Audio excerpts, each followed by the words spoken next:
Hello friends, இந்த ஒரு சேஞ்சை தான் தமிழ்நாடு எதிர்பார்த்துச்சு. யங்ஸ்டர்ஸ் உள்ள வந்தாங்க அப்படின்னா நிச்சயமா எல்லா விஷயங்களும் மாறும் அப்படிங்கிறதுக்கு இதை நம்ம ஒரு உதாரணமா சொல்லலாம். தளபதி விஜய் அவர்கள் திரும்ப அம்மா உணவகம் புது பொலிவோட, அதாவது இப்ப இருக்கிற மாதிரி இல்லாம இன்னும் சுகாதாரமா, இன்னும் எல்லா அடிப்படை வசதிகளையும் மேம்படுத்தி திரும்ப நல்லபடியா ரன் பண்ணணும் அப்படிங்கிற மாதிரி அறிவிச்சிட்டாரு. அதனை முன்னிட்டு பாத்தீங்கன்னா ஸ்ரீரங்க தொகுதி எம்எல்ஏவா இருக்கக்கூடிய ரமேஷ் அவர்கள் ஆய்வு மேற்கொண்டிருக்காரு.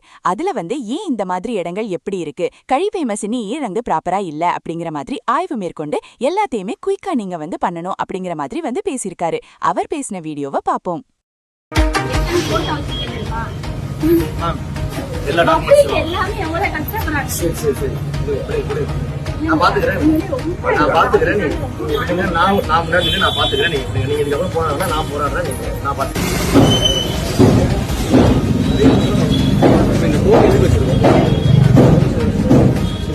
வச்சிருக்கீங்க ஒட்டுமொத்த ஜென்ஸ் அவங்க பின்னாடி யூரின் போய் வச்சிருக்காங்க. அது சாப்பிடுற இடம் தானே.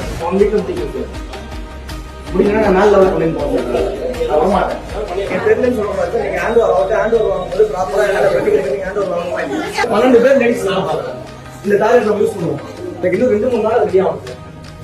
அடுத்த கலெக்டர் போவோம். இல்லைன்னா நேரம் டிபார்ட்மெண்ட் மினிஸ்டர் எலெக்ஷன் முடிஞ்ச எத்தனை நாள் ஆகும் சார்? 4ஆம் தேதி ரிசல்ட் வந்தது சார். 4ஆம் தேதி வந்துச்சுங்களா? கவர்மெண்ட் ஃபார்ம் பண்ணிட்டாங்களா? சிஎம் வந்துட்டாரா? எம்எல்ஏ வந்தாச்சா தொகுதிக்கு? எவ்வளவு நாள் ஆகுது? 4ஆம் தேதிக்கு அப்புறம் 14 நாள். ஏன் சார் விசிட் கூட பண்ணல?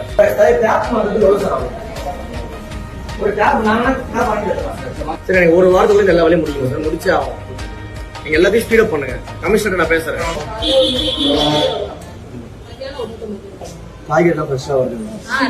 எங்க இருந்து எடுக்கிறீங்க? எல்லாமே மார்க்கெட்ல இருந்து. டெய்லி பேசிஸா ஃப்ரெஷ்ஷா வருதா? 2 நாளைக்கு ஒரு தடவை.